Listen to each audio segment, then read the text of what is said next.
जयपुर में चुनाव प्रभारी मंत्री जोगाराम पटेल ने कहा कि अंता में भाजपा बड़े अंतर से जीत दर्ज करेगी। सीएम भजन लाल शर्मा के विकास के विजन पर अंता की जनता ने चुनाव में मुहर लगाई है। भाजपा उम्मीदवार मोरपाल सुमन की ईमानदार छवि का भाजपा को फायदा मिला। अंता उपचुनाव के नतीजे भी कल आने वाले हैं। मेरे साथ हैं अंता के चुनाव प्रभारी मंत्री जोगाराम पटेल। पटेल साहब, दावा क्या है? अब तो बहुत कम वक्त रह गया है, रात बाकी है, सुबह नतीजे आने वाले हैं। कितने उत्साहित हैं आप लोग? रात बाकी है, कल की बात बाकी है। कल कमल का फूल खिलेगा, ऐसा मुझे पूर्ण विश्वास है।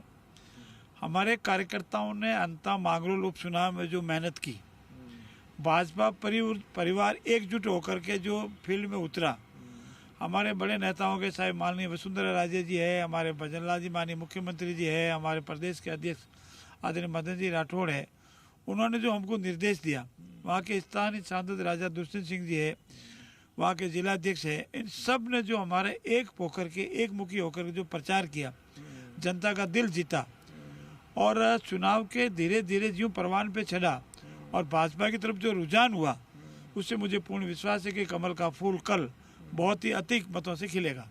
81% के आसपास वोटिंग है, तो आपको लगता है कि ये जो मतदान का प्रतिशत है, ये जो टर्न आउट है, ये बीजेपी के पक्ष में है?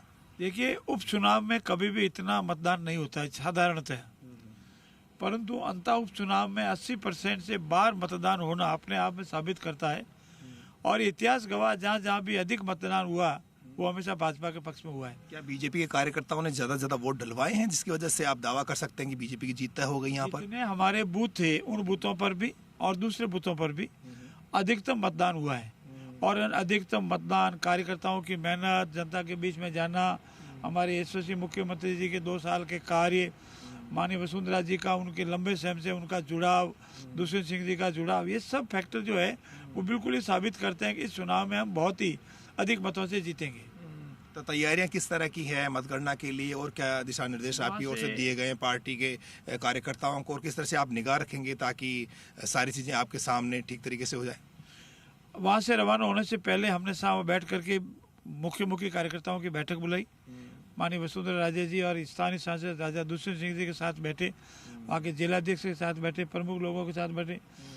टोटल 14 टेबलें लगने वाली है और 14 टेबलों में हमारे कौन कार्यकर्ता काउंटिंग एजेंट के रूप में वहाँ बैठेगा, एआरओ टेबल पे कौन बैठा, ये सारी व्यवस्था की है। कैमरा पर्सन राहुल के साथ बाबूलाल धायल, जी मीडिया, जयपुर।